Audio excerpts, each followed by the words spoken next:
Humphries and welcome to Pointless. Let's meet tonight's contestants. Couple number one. Hi, I'm Tony and this is my wife, Kate. Welcome back, couple number two. I'm Adam and this is my wife, Lisa. And welcome back, couple number three. Hi, I'm Sarah and this is my brother, Michael. Super, thank you and welcome to Pointless. Now, there is one more person we need to meet. He's the king when it comes to obscure knowledge and niche facts. He's the darling of the Blue Rinse set. It's Dr. Andrew Rochford. Hello. How you going, guys? I mean, do you want an intro? Because Hook a brother up. they would love you. I bet. We have two returning couples joining us. Michael and Sarah got knocked out in the first round. Lisa and Adam made it through to the second round, the head-to-head. We saw the socks with the face on it. Adam, can we expect any other undergarments with your wife's face on it tonight? No, not today. No. Got a great show ahead of us, guys. Good luck to everyone in the studio and good luck to everyone that's joining us at home. Any pointless answer will add $500 to tonight's jackpot, which starts at $2,000.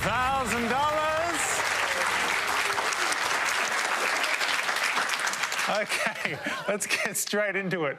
And remember, at the end of the round, the highest scoring couple will be eliminated.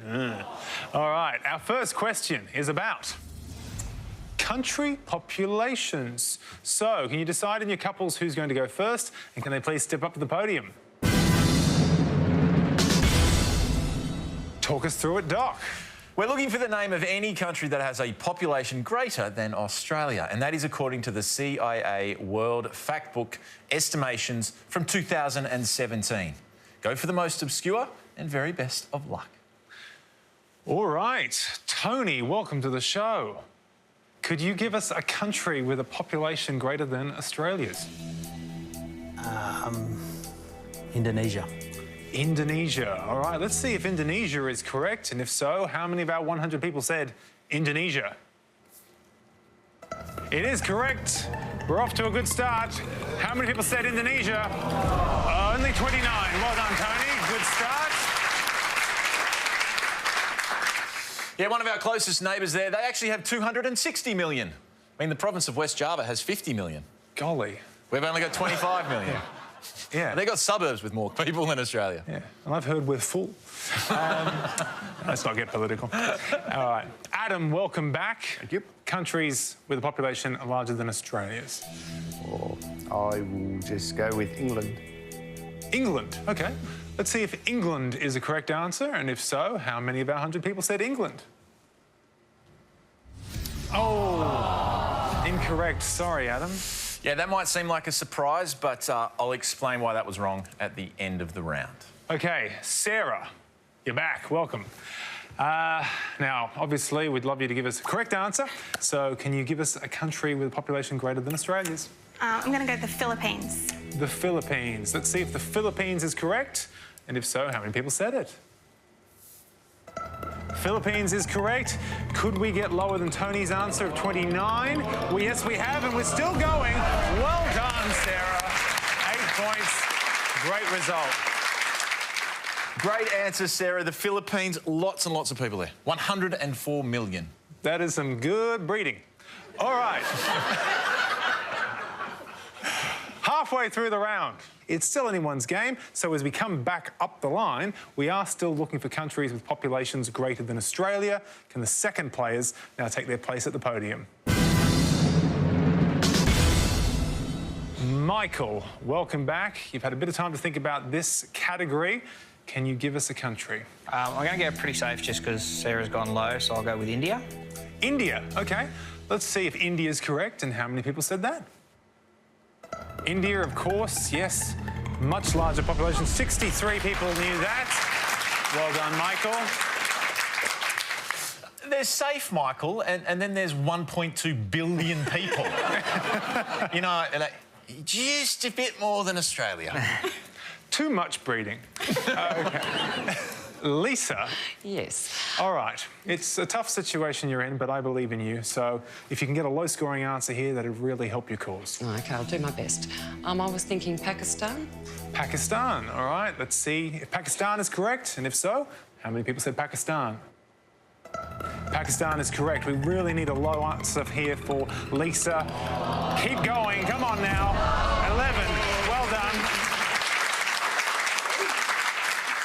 Well played, Lisa. Pakistan, neighbouring on India there, 205 million people. OK, now, Kate, it all comes down to you. So, to make it through to the next round, you're going to want to score 81 points or fewer here. So, can you give us a country with a population greater than Australia? France? France. All right, let's see if France is correct. Watch the red line, see if we can get below the red line with France. France is correct, and yes, she's done it. Well done, Kate. How much further can we go?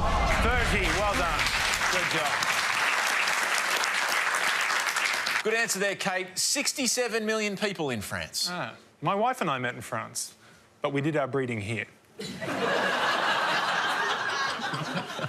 Hello, honey. Adam, just backtracking slightly to your answer of England, because I'm sure a lot of people at home are wondering why that was not correct. It wasn't correct, not because of the population of England. They have about 56 million people, but England is not an independent country. It is a part of the United Kingdom. Some of the pointless answers that we were looking for: Afghanistan, Algeria, Angola, Cameroon, the Democratic Republic of the Congo. As you can tell, I'm going through it in alphabetical order because there are a few more countries on this planet that have a population larger than us. Thank you, Doc. So, at the end of the round, the losing couple with the high score of 111 points are Lisa and Adam. You have been absolutely fantastic contestants. Thank you so much for joining us, but I'm afraid it is time to say goodbye. Thank you for playing Pointless.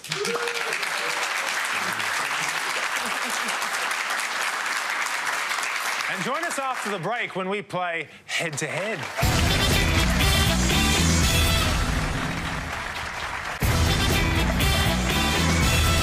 Welcome back to Pointless, where Tony and Kate and Michael and Sarah have made it through to the head-to-head round. Tony, you enjoy publicly humiliating Kate, I'm told. What on earth have you been doing? We just sometimes, when we're at the checkout, she does something silly, I just tell the checkout person that the doctor tells me I've got to take her out to socialise her. He only gets away with it because he's got heaps of credit because he's like the nicest man in the world. And how do you react when he does this, Kate? Most of the time I laugh along or go along with it, and just because it's funny and it lightens up the cashier's day. OK. You guys really need to get out more. Oh, no. We have kids, it's our only entertainment. It must be love. OK. Michael... Now, Michael and Sarah, you are siblings. What was it like growing up with Sarah? Yeah, we used to have fun. The best one was she used to do the 40-hour famine, but she couldn't go without eating, so she went without talking. And she used to use sign language, which was great, but me and Dad didn't understand it, so we just used to make up words for her. So she used to say she wanted toast, and we'd get her, like, a glass of water or something, or just anything that would annoy her. I can't believe I'm saying this. Tony suddenly does seem like a nice guy. All right. Now, the first couple to win 2 points in this round goes through to our final round. So let's play head-to-head. Good luck to both our couples. Here is your first question, and it's about the 60s. Andrew. We're about to show you some clues to facts about the 60s. We just need you to tell us the answers. But remember, go for the most obscure. Good luck. Thank you, Doc, and here are your clues. Year of the Beatles' visit to Australia. Ford Australia commenced production in 1960 of this bird-inspired model. Australian Prime Minister who went missing in 1967. Name of the cleaning lady in 1968 John Farnham hit. And the US President named Time Magazine's Man of the Year in both 1964 and 1967.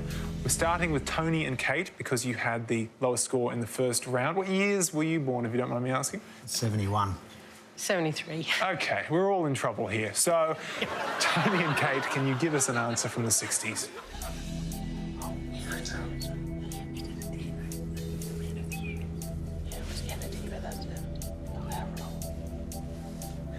OK.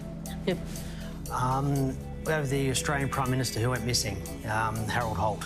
All right, setting aside Harold Holt for Tony and Kate. Michael and Sarah, do you want to have a go at talking us through the rest of the board and then choosing the most obscure answer? I knew that one. Okay, that's the... So, the Beatles came in 64. Yep. I don't know the second one. It was Sadie, the cleaning lady, and I'm pretty sure the president was Kennedy, JFK. The Ford's the Firebird, but yeah. Okay, which one do you want? Well, I don't know. Which one do you reckon, Kennedy? Yeah, okay, we'll go JFK, Kennedy. Yeah, okay, cool. All right, we'll go for the bottom one. John F. Kennedy. Okay, all right. So we'll start with Tony and Kate's answer first. They said the Australian Prime Minister who went missing in 1967 was Harold Holt. Let's see if that's right. And if so, how many people said it? Yes, Harold Holt is correct. How many people knew that? 50. Okay, well done. Michael and Sarah, there is some room here for you to take the point. You've said that the US president named Time magazine's Man of the Year in both 1964 and 1967 was JFK. So, for the first point in the round, let's see if JFK is correct and how many people said it. No, it was incorrect, which means congratulations, Tony and Kate, you've won the point. So, the US president that was named Time magazine's Man of the Year was Lyndon B. Johnson. And the reason it couldn't have been JFK was he was assassinated in 63. 1963. Correct. But he did win Ghost of the Year. You were correct. The year of the Beatles arriving in Australia was 1964. The largest reception they received on their first world tour was in Adelaide, where 300,000 people showed up. That's mental. The bird-inspired model by Ford was not the Firebird, it was the Falcon. If you said that, that would have scored you 41 points. And the last answer that remains is Sadie, the cleaning lady. That would have scored you 72 points. And I wonder what Sadie's up to now. Gets a call from John every 6 months. Yep, we're doing it again. Oh gosh. Leave me alone. Well, after one question, Tony and Kate take the lead, which means that Michael and Sarah must win the next point to stay in the competition. Let's see if they can do it after the break.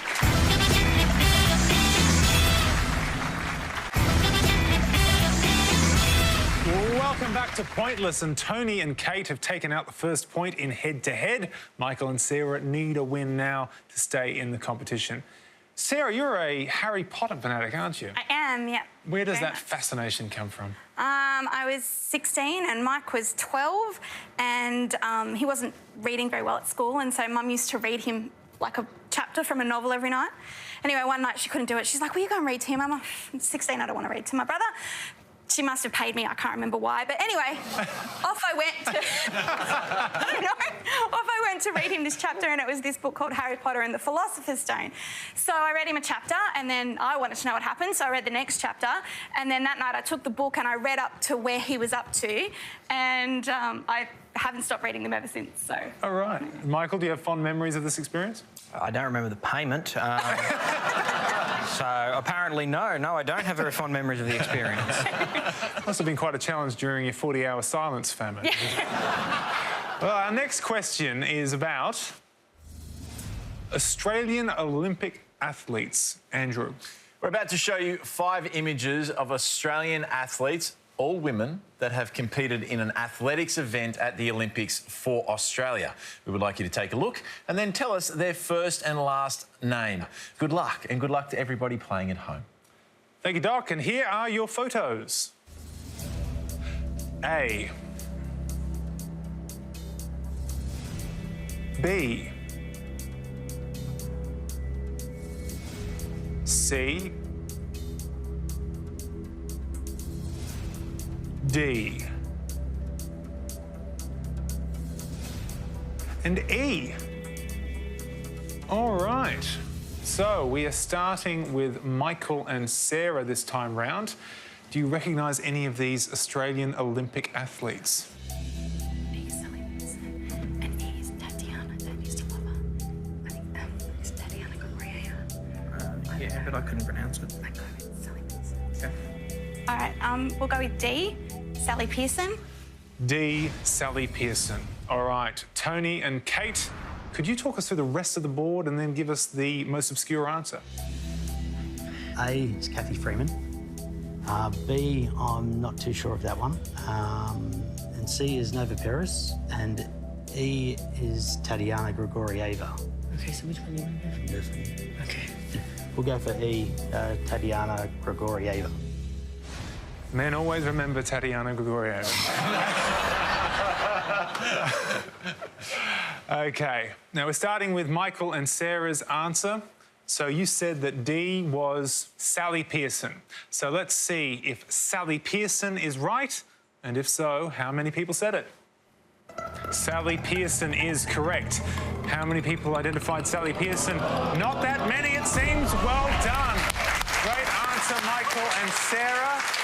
14 points.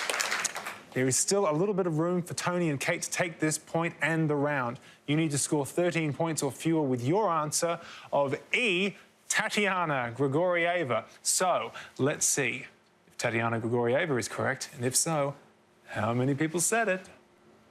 It is correct. Depends how many blokes were in the sample pool. All right, we're getting down there. Can they get below that red line? Yes, they do. Well done. Congratulations, Tony and Kate. You've won the point and the round. Very well played, Tony. Very, very well played.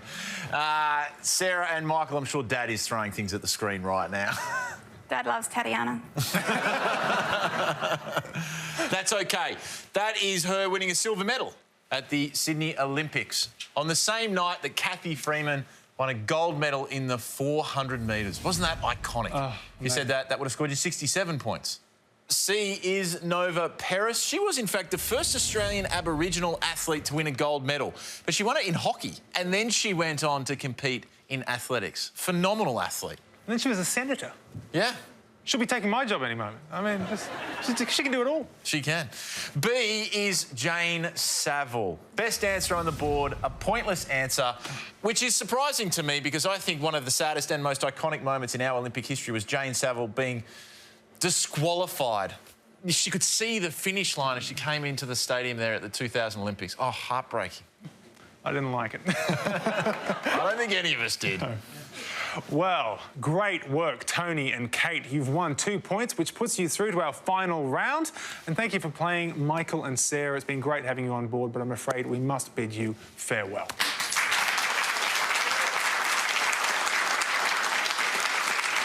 But stay right where you are, because after the break, Tony and Kate head into our final round.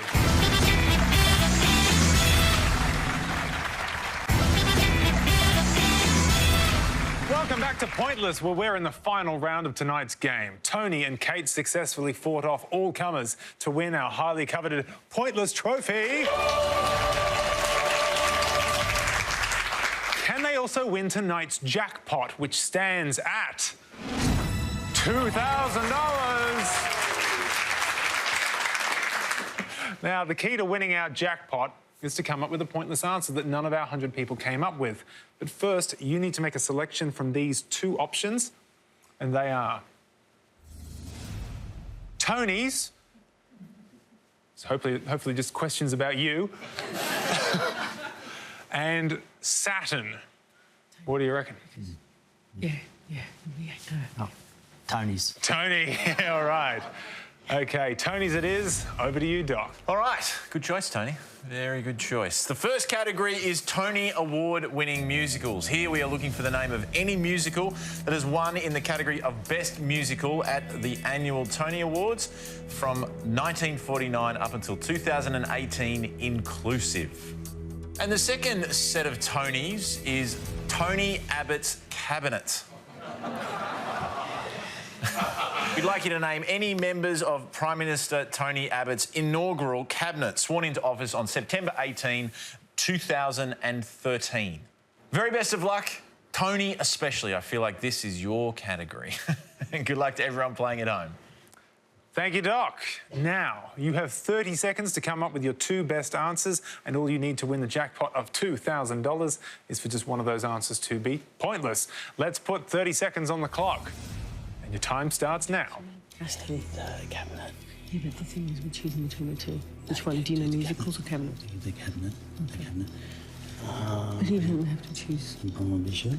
No, we don't have to choose that yet. We just need to know what category. No. We need to pick for. Oh, okay, yeah. Brahma Bishop and Tim Fisher. Yeah. 10 seconds. Listen up. Yeah, sorry, Tim Fisher and Bronwyn Bishop in the cabinet. Okay. Yep. Why are we whispering? Because we're the only contestants. Okay.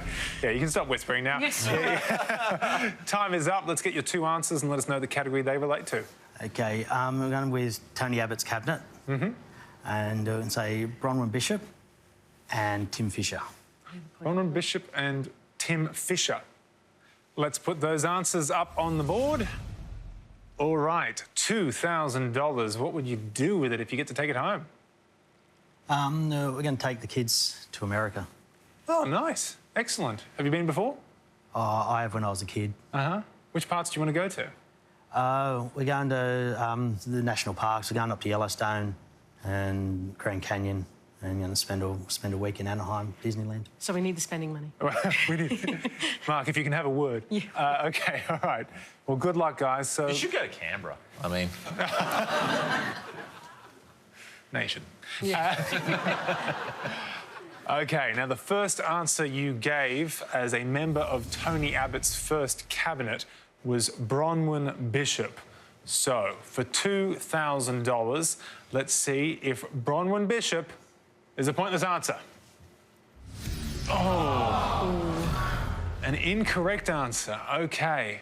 That's all right. You still have one more answer up on the board, one more chance to win. Tim Fisher. So, for $2,000, is Tim Fisher a pointless answer? No. Another incorrect answer. I'm sorry, guys. Tony. Stumped by the Tonys. So, Bronwyn Bishop, after the election of the Tony Abbott government, was moved to Speaker of the House, so she wasn't part of his cabinet. There was a Bishop in there, Julie Bishop. She would have scored you 10 points, but she was the Minister for Foreign Affairs.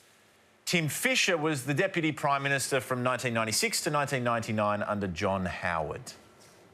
Some of the pointless members of the cabinet... We don't have that long, Andrew. Andrew Robb was the Minister for Trade and Investment, Bruce Bilson, David Johnson, Erica Betts, George Brandis, who was the Attorney General and the Minister for Arts. They were all pointless answers, as was Nigel Scullion and Warren Truss. Well done if you said any of them at home. To find out all the pointless members of Tony Abbott's cabinet, just log on to 10 Play. We've got all the answers there. Bad luck, guys. You played so well up to that point. And not for the first time, Tony Abbott's cabinet disappoints us. Tony and Kate, you played a great game tonight, but just didn't manage to win our jackpot, which means that it rolls over to the next show when we will be playing for $4,000. So, join us next time for Pointless, but for now, it's goodbye from Doc. Goodbye. And it's goodbye from me. Goodbye.